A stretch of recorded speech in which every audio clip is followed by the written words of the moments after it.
Xavier Grimble's still out. Brian Bauckham, Nikel Roby, and Nick Perry were all limited. I think you kind of feel a sense of excitement amongst the players as this home opener gets closer. The excitement of playing in front of their families and our crowd and our people, especially after this off season, is very exciting for them. And I think that we can feel that as we build closer to the game as the week goes on. So TJ Bryant playing a lot more because Nikel was dinged up, or you're trying to work TJ into the mix there? Yeah, we're trying to work him back in.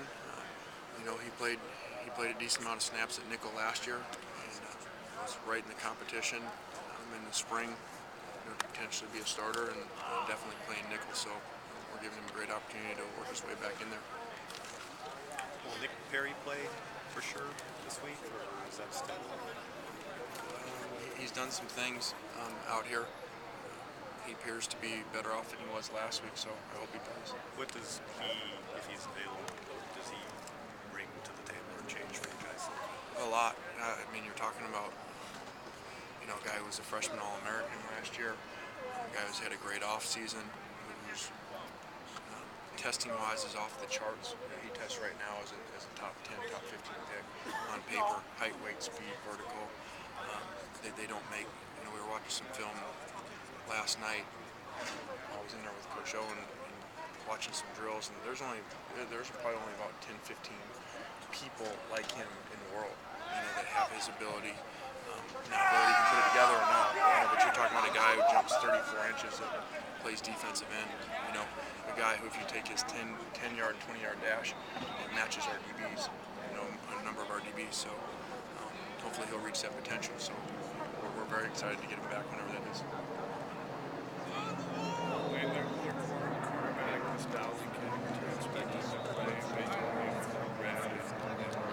What difference does he make for them if he is there? Yeah, I would expect him to play. I would think that this would be a big game for him.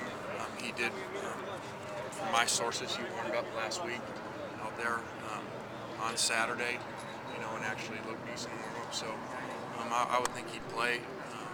As a guy that they say is a potential first-round draft pick, I would think this would be a game he'd be excited about, especially to match up with Ronald.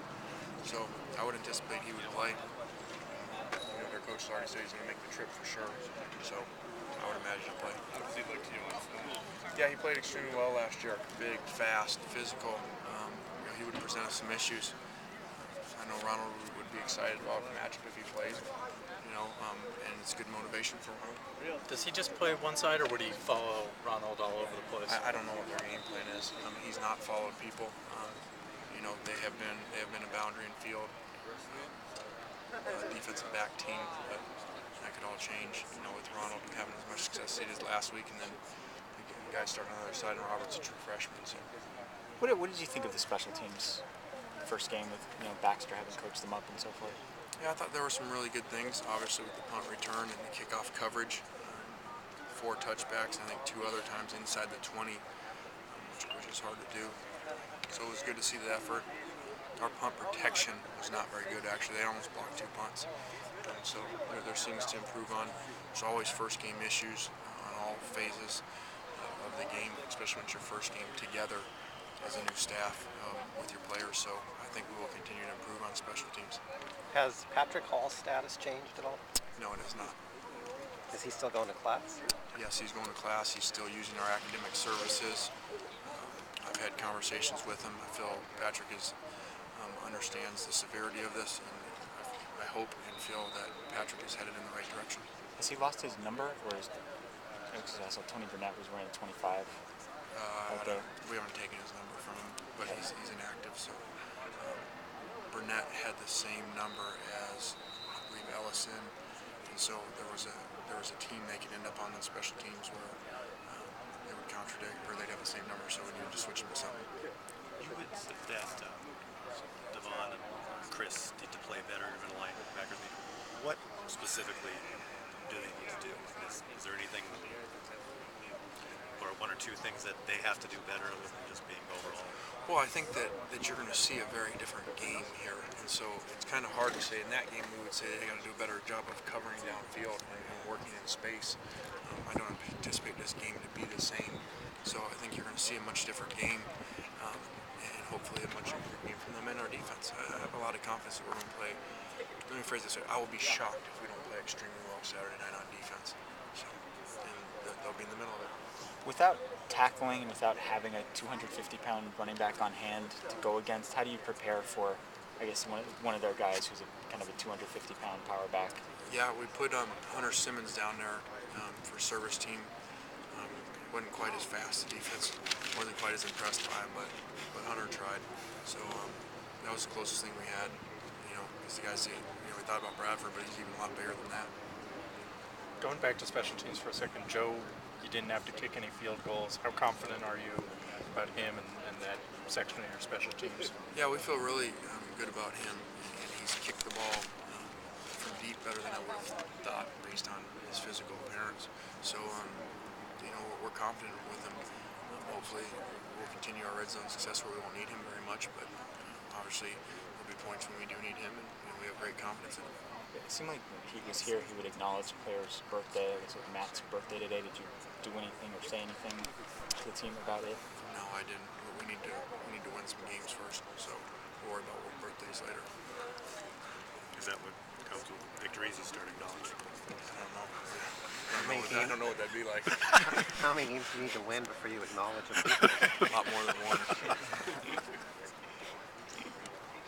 What would it be like for you to be at the head of the Trojan Walk as opposed as the head coach now? What kind of feelings do you see being in that situation? I haven't thought about it that much, really. The whole experience of the day and the night and everything. Obviously it's a very special place, somewhere that I'm honored to be the head coach of, to go into the Coliseum.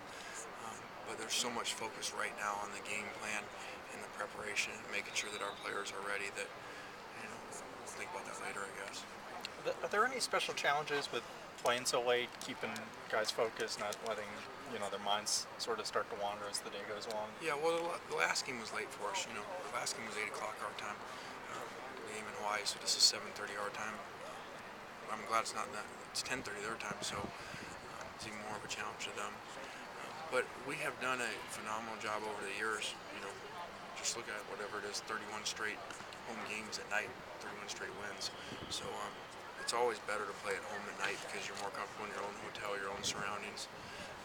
So that'll be in our favor. But we do in general do some normal things. We don't wake them up very early. We let them sleep in. Once we do get them up, we don't let them just lay around all day. We do some walkthroughs and keep their minds fresh throughout the day. And then I try my best with our staff and with our players not to get them up during the day as far as emotionally. Even during warm-ups, I don't know if we paid attention last week, but our warm-ups are pretty dead, and that's on purpose. I just feel that you can waste a lot of energy. We don't let our players go out early before they come out, besides the kickers and stuff, and run around and waste a bunch of energy. I just think, especially with our numbers, we need to conserve all our energy. So those are the kind of the challenges that go with any game, but especially with a night game.